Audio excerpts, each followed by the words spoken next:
Barbara's ministry on it. All of this, multi-celebratory, in addition to our weekly celebration of the Lord's Supper. This is what life on the other side of 85 looks like. It's a great theme for an anniversary, a fine idea of our stewardship chair. Sarah Stagel was raised the idea at Congregation Council meeting in May, which took us the rest of the summer to remember. The other side of 85 keeps us from doing too much back in the old days reminiscing and propels us forward in our mission. In our mission, which we believe is God's truth that makes us odd and sets us free mission in the world.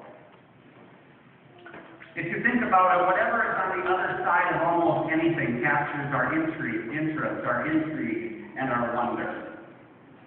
Whether it's laying in the grass as children and wondering what's beyond the clouds and the sky, or as Jim Garland, as an innocent Dorothy Gale from Kansas sang in The Wizard of Oz, somewhere over the rainbow, where troubles melt like lemon drops away above the chimney tops, that's where you'll find me.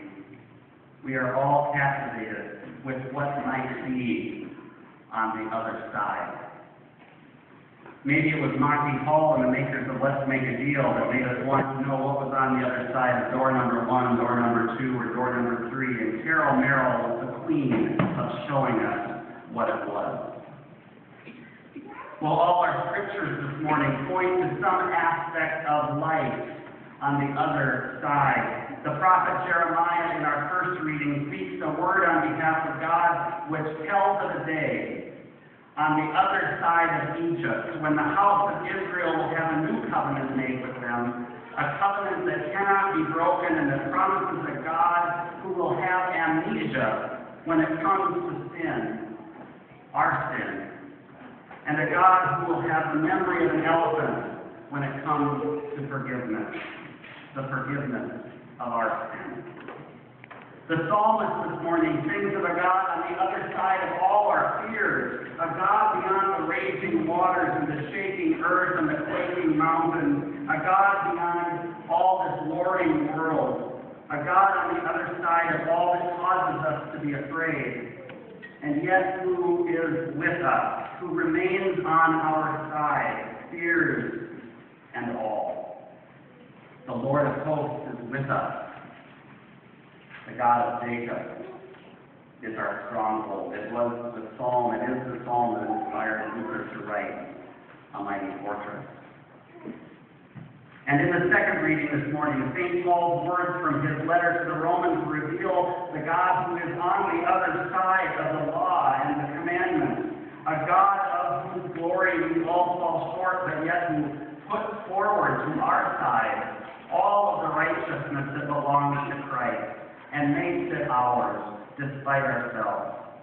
St. Paul writes, but now, apart from the law, or we could say this morning, on the other side of the law, the righteousness of God has been disclosed, the righteousness of God through faith in Jesus Christ.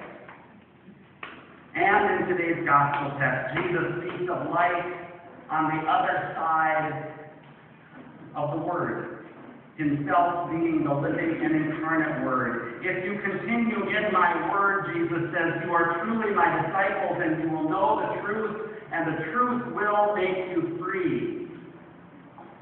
The first response of those to whom Jesus first spoke the words is no different than ours. Ticked off, to soften the words of Ms. Simon. What do you mean we will be made free? I'm not enslaved. There's nothing wrong with me. I don't need saving. Maybe them, but not me, not us. Jesus, always on the other side of our denial and our self-righteous protest, comes to us in spite of us and in love for us, and by his grace frees us from our sins, though negators of our need of that forgiving freedom we may be. So if the Son makes you free,